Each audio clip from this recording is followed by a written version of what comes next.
ингээд яг ер нь бол нэг хүн гэдэг чинь өөрөө тэр чигээр том ертөнц шүү дээ. Би бол хүн болох нэг өөр ертөнц гэж боддог байхгүй. Тэгэхээр чиний ертөнц болохоор бас ингээд амар тийм сонин ертөнц байгаа байхгүй тий.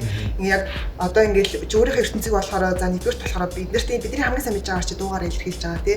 Тэгвэл дахиад өөрийнхөө ертөнцийг бас дахиад зургаараа илэрхийлдэг байна. Тэгвэл хүний ертөнц чинь хязгааргүй шүү дээ. Чи энэ ертөнцөө яг яаж нэг одоо цаасан дээр нэг хавтгай дээр буулгаж дүрсэлдэг вэ ер нь? Тэрийг болохоор одоо сая тэр тухайн ертөнц чинь хязгааргүй гэлээ шүү дээ тий. Тэгэнгүүт тэр хязгааргүй ертөнцөө би ингээд цаг хугацаагаар хэрчмэлдэг баг л та. Тэгээд тэр хэрчмлээд тэр хоорондох тохиолдлыг л цаасан дээр эсвэл аян дээр хоолоогоороо буулгадаг хаа. Тийм.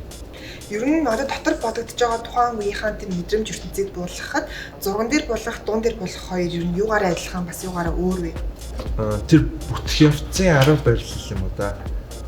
Би болохоор ингээд дуугаа бичихтэй ингээд нэг сэдв барьж авчаад тэрийг өгдөг байхгүй юу? Аль болох ингээд олон юм түүгээ тэрийг нийлүүлдэг.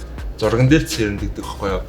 Одоо би энэний навчийг тэгснэ энэ гэрлэний үзүүрийг тэгснэ тэндээс нэг бичгийн ч юм авч тэгж явдаг байхгүй юу? Тэгэхгүй ингээд эсвэл цэцэг гэж харсан цэцэгнээс ингээд талбайлдаг олон ямыг нийлүүлж нэг юм болох туртай.